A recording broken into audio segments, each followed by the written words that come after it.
AP అసెంబ్లీలో భూమా అకాల మృతికి సంతాపాన్ని తెలియజేస్తున్నారు శాసనసభ్యులు. సమావేశాన్ని ప్రత్యక్ష ప్రసారంలో చూద్దాం. భూమా నాగిరెడ్డి గారి కుటుంబం మీద ఎంతో ఆసక్తిగా ప్రేమ అభిమానాలు చూపించేవారు అధ్యక్ష. ఎక్కడ కడిమిన కనపడినా కూడా మైనార్టీ సోదరులు నాకు ఈ భూమా నాగిరెడ్డి గారి గురించి వారి కుటుంబం గారి గురించి చెప్పుకునే సంప్రదాయం ఉండింది అధ్యక్ష.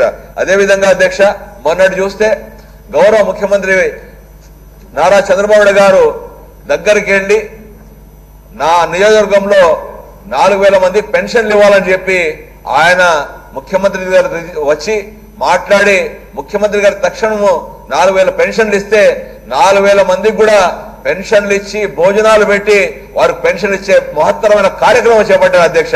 అదేవిధంగా ఇండ్లు లేని వాళ్ళకు కూడా నా నియోజకవర్గంలో ఇంకా ఎక్కువ ఇండ్లు కావాలని చెప్పి నియోజకవర్గం కోసం ముఖ్యమంత్రి గారి దగ్గరకు వచ్చి కూడా ఎక్కువ స్థాయిలో ఆ నియోజకవర్గంలో ఇండ్లు ఇప్పించే బాధ్యత తీసుకుని చేసిన నాయకుడు అధ్యక్ష. కాబట్టి ఇలాంటి నాయకుడు ఈ రోజు మన మధ్యలో లేకపోవడం పార్టీకి మా అసెంబ్లీ తోటి శాసనసభ్యులు కూడా తీరని లోటు అధ్యక్ష.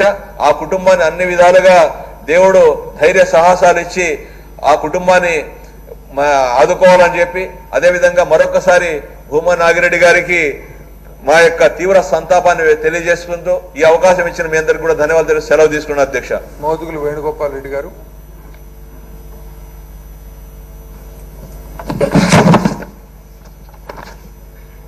Honorable Speaker, sir, it pains me to be a part of placing the record. Deep sense of sorrow of sudden demise of my colleague MLA Sri Bhuma Nagireddy garu. ఎందుకంటే ఫస్ట్లీ మీకు నేను ధన్యవాదాలు చెప్తాను అధ్యక్ష. ఇద్దరు సిట్టింగ్ మెంబర్స్ చనిపోయినప్పుడు before placing of the